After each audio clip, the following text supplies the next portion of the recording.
नमस्कार। आज दिनांक 19 अगस्त 2020 साहित्य चतुर्थ पत्र विशेष कवि माघ आचार्य द्वितीय वर्ष। आज जो इससे पिछला वीडियो था उसमें बताया गया कि महाकवि माघ की जो विशेषज्ञता है वो किन किन में है। कुछ बिंदु हमने बताए थे उनमें पांडित्य के, जिनमें पिछले वीडियो में हमने उनका जो श्रुति विषय ज्ञान है, उनका जो दर्शन विषय ज्ञान है, ये दो बिंदु कल पिछले वाले वीडियो में हमने बताए थे। आज आगे के बिंदु जो है वो सुनिए। पौराणिकम ज्ञानम महाकवि माघस्य पौराणिकम ज्ञानम कीदृशम आसीत् तत् विषयकम इदानीं शृण्वन्तु भवन्तः।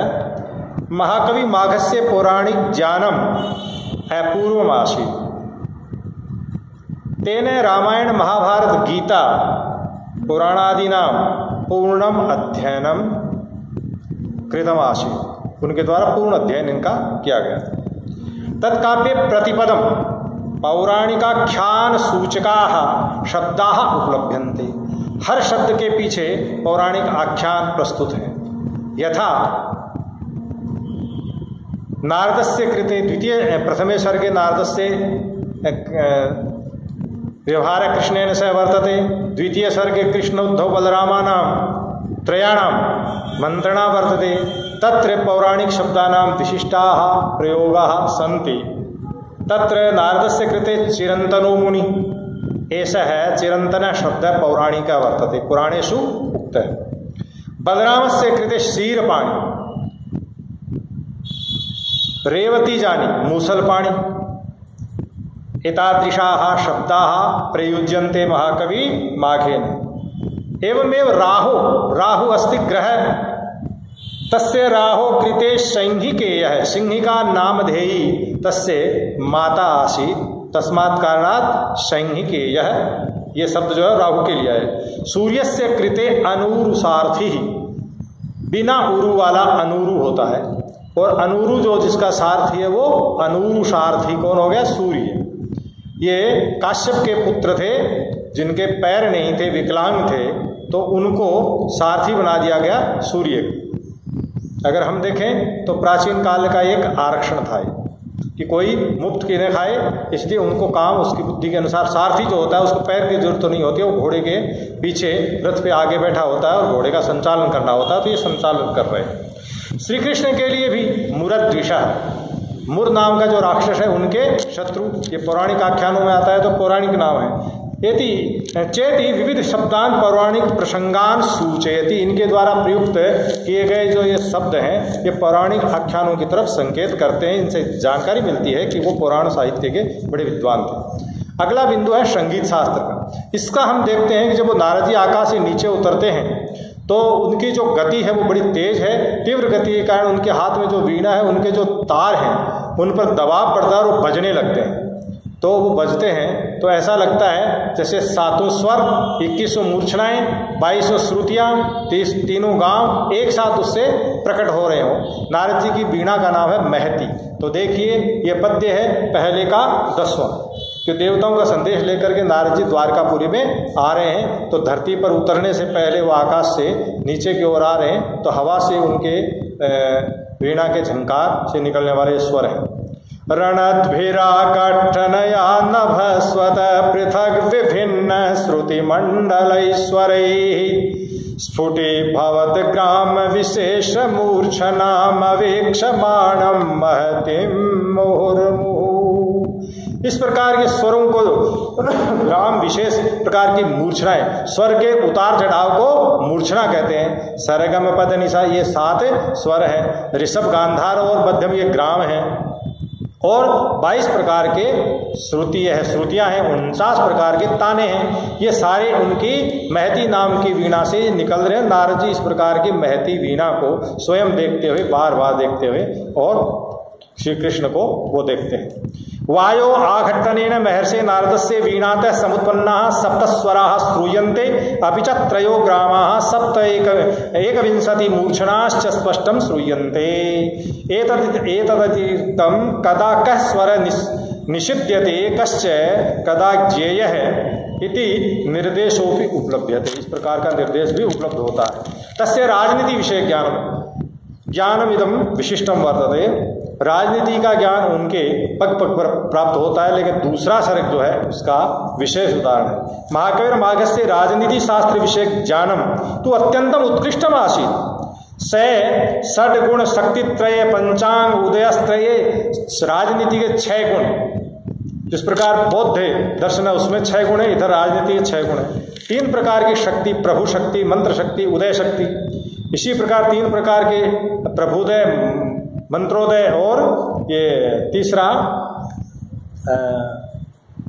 अभी याद नहीं आ रहा है, 3 उदय प्रकार के होते हैं। इस प्रकार के विजिगीषु राजा जो होता है, जीतने का इच्छुक राजा है, वो 6 गुणों का, शक्तियों का, उदय का, 5 अवयवों का, ये उचित विचार विमर्श करके ही उनका समय पर प्रयोग करता है। कब हमें शत्रु पर आक्रमण करना है, कब हमें अपना चुपचाप रहना है, किसके के साथ मैत्री करनी है, किसके साथ नहीं करनी है, कौन हमारा स्वाभाविक शत्रु है, कौन स्वाभाविक मित्र है, वो अपना विजय का इच्छुक राजा जो है वो सब कुछ देख करके करता है। लेकिन यहाँ आगे कह रहे हैं कि द्वितीय सर्गे श्री कृष्ण से बलरामोद्धवाभ्याम सह कृता राजनीति विषयिणी मंत्रणा विद्वद्भी अतीव प्रशस्यते। राजनीति विषय जो तीनों की बात है वो बड़ी ही प्रशस्य है। श्री कृष्ण केवल वहाँ इतना कहते हैं कि बढ़ते हुए शत्रु और बढ़ते हुए रोग को बर्दाश्त नहीं करना चाहिए, नहीं नासूर बन जाएंगे।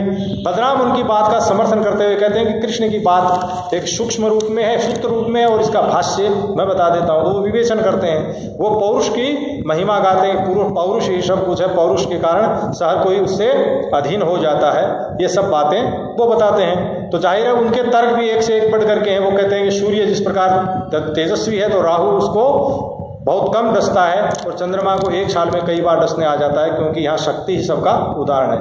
और जहाँ प्रतिशोध लेने की बात है तो वो कहते हैं कि जहाँ मिट्टी जो है, मिट्टी भी अपना प्रतिशोध लेने में नहीं भूलती। जिसने मिट्टी का पैर से प्रताड़ना की उसी की चोटी में जाकर के वो ऊपर चढ़ जाती है। तो एक निर्जीव में जब ये स्थिति है तो हम स्वस्थ देहधारी हैं, तो हमें तो हमारा जो अहित करने वाला है उसका तत्काल प्रतिशोध करना चाहिए, उसका अंत करना चाहिए। इस प्रकार शक्ति की पूजा करते हैं, शक्ति का समर्थन करते हैं, पौरुष का समर्थन करते हैं, तुरंत शिशुपाल पर आक्रमण कर देना चाहते हैं। लेकिन उद्धव जो है वो उनसे अलग है।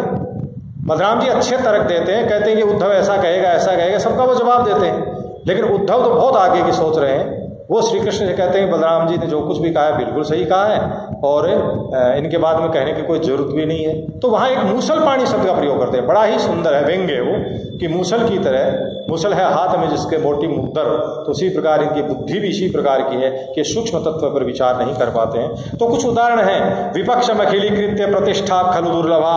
संपूर्ण विपक्ष को पूर्ण रूप से नष्टनाबूद किए बिना कोई भी आदमी प्रतिष्ठा को प्राप्त नहीं कर सकता। को राजा से मतलब है अनित्वा पंकताम धूलि मुद्गम नावतिष्ठते। धूलि जो है उसको पानी मिल गया तो पानी उसे कीचड़ बना के ही छोड़ेगा। तो शत्रु जो है उसको जब तक शत्रु मौजूद रहेगा आपको वो शांति से जीने नहीं देगा। स्वशक्ति उपचये केचित परस्य व्यसने परे। यहाँ बलराम जी कह रहे हैं कि कुछ लोग अपनी शक्ति का संचय हो जाने पर प्रतिपक्ष पर आक्रमण करते हैं, और कुछ लोग ये इंतजार करते हैं, प्रतीक्षा करते हैं कि जब शत्रु कमजोर हो तब उसको आक्रमण करें। यानमाहुस्तदासीनम त्वाम उत्थापयति द्वयम।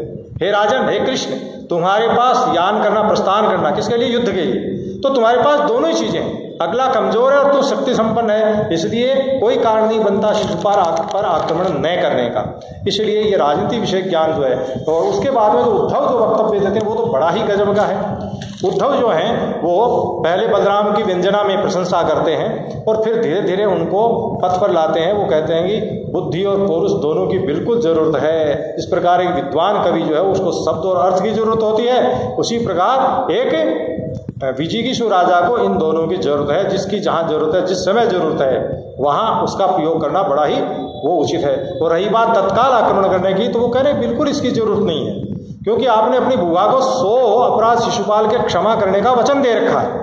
अभी तक उनके 95 अपराध हुए हैं, आप बिना उनके 100 के कैसे उनका वध कर सकते हैं? इसलिए करणीय जो कार्य है वो ये है कि आप पांडवों के यज्ञ में जाइए और इस उद्देश्य से जाइए कि वहाँ निश्चित रूप से शिशुपाल भी आएगा और वो आपकी किसी भी प्रकार से आपका जो समादर वहाँ किया जाएगा उसको बर्दाश्त नहीं कर पाएगा और वो उल्टा सुल्टा फिर बोलेगा, तो जिसने 95 अपराध कर दिए उसे 96, 97, 98, 99, 100 करने में देरी नहीं लगेगी। तो वहाँ आपको जो ही 100 अपराध पूरे हो जाए आप उसका वध कर सकते हैं। इसलिए एक ही और जाकर के आप दोनों ही अपने लक्ष्य हैं उनकी पूर्ति कर सकते हैं। तो जाहिर है कि कृष्ण को और बलराम को वो बात स्वीकार करनी पड़ी। तो ये महाकवि का ये इस प्रकार का जो प्रौढ़ ज्ञान है वो हमें राजनीति विषय देखने को मिलता है।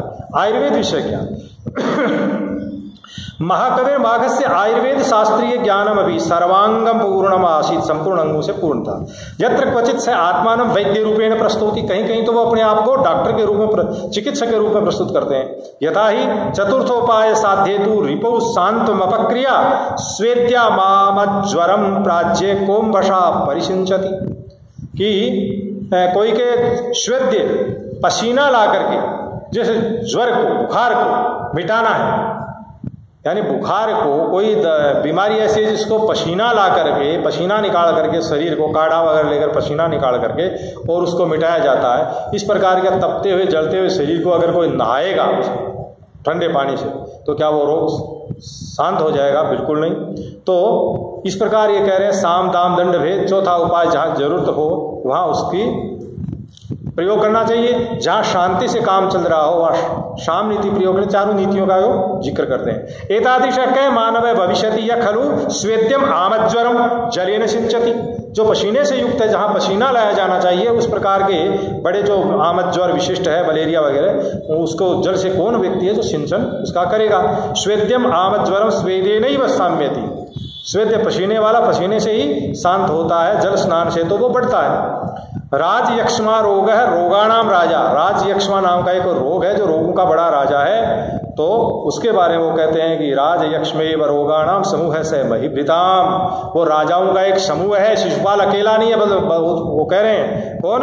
उद्धव जी, कि शिशुपाल पर आप बिना सोचे आक्रमण मत कर देना, क्योंकि वो एक केवल एक राजा नहीं, उसके साथ अन्य राजाओं का भी झुंड उनके साथ है। इसलिए समय विचार करके, देश काल की स्थिति देख करके भी उस पर विचार करें।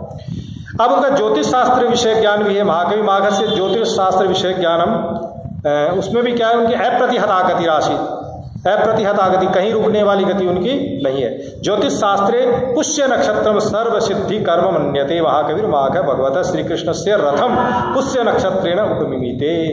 भगवान श्री कृष्ण के रथ का नाम था पुष्य। पुष्य नक्षत्र जो है वो, उसमें जो कोई कार्य किया जाता है वो सिद्ध होता है। तो पुष्य नक्षत्र में अगर चंद्रमा है तो वो सब सिद्धियों को देने वाला होता है। तो ऐसी स्थिति में श्री कृष्ण पुष्य नाम के जो रथ है उसमें आरूढ़ हो गए। कहाँ जाने के लिए? इंद्रप्रस्थ को जाने के लिए, द्वारकापुरी से निकल रहे हैं। तो कह रहे हैं कि पुष्य नक्षत्रम सर्व सिद्धि कर्म मन्यते, महाकविर माघ है भगवत श्री कृष्ण से रथम पुष्य नक्षत्रेण उपमीमीते, पुष्य नक्षत्र के साथ उसकी रथ की उपमा दी गई है। ज्योतिष शास्त्रानुसार सूर्याद भिन्ने ग्रहद्वये संस्थिते चंद्रमसी दुर्धरा योग है, कि सूर्य से भिन्न होने पर है, दो ग्रहों के संक्रमण से चंद्रमा जो है वो दुर्धर्ष हो जाता है, उसकी विजय नहीं हो सकती। अस्य यानी वही विजयी होता है। अस्य वर्णनम कविना अतीव रम्यतया कृतम। तो ये अपने तीसरे सर्ग में इनका मिलता है। इनका पशु विषय ज्ञान भी, लेकिन वीडियो बड़ा बन रहा है, आगे 2-3 बिंदु और हैं, 3-4, तो इनको बताएं अगले वीडियो में, क्योंकि अभी लंबे वीडियो अपलोड नहीं हो रहे हैं। धन्यवाद।